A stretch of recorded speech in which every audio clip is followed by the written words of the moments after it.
इतिहासाच्या पानावरील धूळ जेव्हा आपण झटक तेव्हा आपल्याला अशा काही व्यक्तिमत्वांचं दर्शन घडतं ज्यांनी केवळ तलवार गाजवली नाही तर आपल्या बुद्धीच्या जोरावर डळमळीत झालेल्या साम्राज्याला पुन्हा एकदा सुवर्णकाळ दाखवला। जेव्हा औरंगजेबाच्या मृत्यूनंतर मराठा साम्राज्यात यादवी माजली होती, छत्रपती शाहू महाराज आणि ताराबाई यांच्यात सत्ता संघर्ष उफाळून आला होता, अशा वादळी काळात एका नावाचा उदय झाला ज्याने विखुरलेल्या मराठ्यांची मोट बांधली आणि पेशवाईला एक नवीन वलय प्राप्त करून दिले। ते नाव म्हणजे श्रीमंत पेशवा बाळाजी विश्वनाथ भट। नमस्कार मंडळी, क्रिएटिव्ह आय प्रोडक्शनमध्ये तुमचे सहर्ष स्वागत आहे। पेशवाईचे सामर्थ्य स्रोत श्रीमंत पेशवा बाळाजी विश्वनाथ भट यांना पुण्यतिथीनिमित्त विनम्र अभिवादन।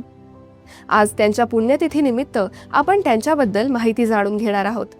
बाळाजी विश्वनाथ यांचा जन्म 1 जानेवारी 1662 रोजी कोकणातील श्रीवर्धन इथे एका चित्पावन ब्राह्मण कुटुंबात झाला।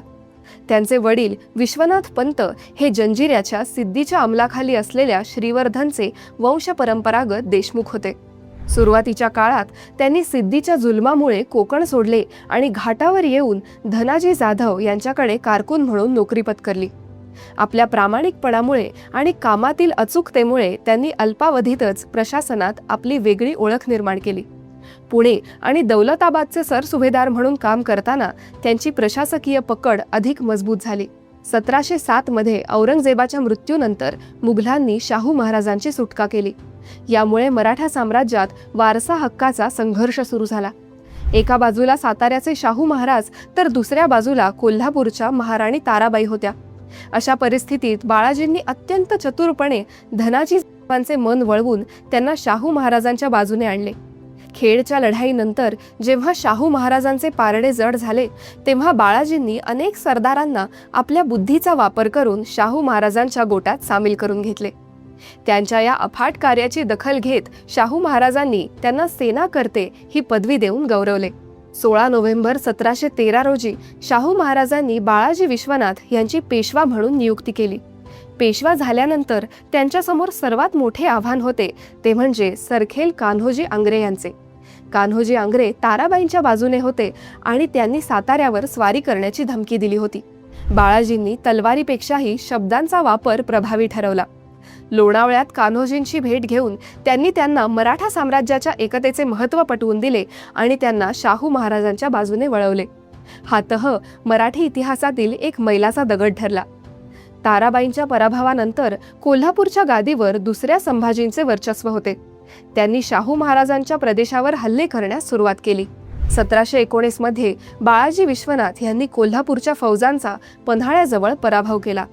पन्हाळ्याची लढाई म्हणून ओळखल्या जाणाऱ्या या युद्धात यशवंतराव थोरात मारले गेले आणि कोल्हापूरचे आव्हान बाळाजींनी प्रभावीपणे मोडीत काढले। बाळाजी विश्वनाथ हे पहिले पेशवे होते ज्यांनी दिल्लीच्या राजकारणात सक्रिय सहभाग घेतला। मुघल सम्राट फरुखसियार आणि सय्यद बंधू यांच्यातील संघर्षाचा फायदा घेत बाळाजींनी मुघलांशी एक ऐतिहासिक तह केला। 1719 मध्ये ते स्वतः दिल्लीला गेले आणि मुघल बादशहाकडून चौथाई आणि सरदेशमुखी वसूल करण्याचे अधिकार मिळवले। या सनदांमुळे मराठ्यांना अधिकृतपणे दक्षिणेतील 6 सुभ्यांवर कर वसुलीचा अधिकार मिळाला, ज्यामुळे मराठी सत्तेची पाळेमुळे उत्तर भारतात घट्ट झाली। बाळाजी विश्वनाथ यांचा विवाह राधाबाई बर्वे यांच्याशी झाला होता। त्यांना बाजीराव आणि चिमाजी अप्पा हे 2 पराक्रमी पुत्र तर भिवबाई आणि अनुबाई या 2 कन्या होत्या।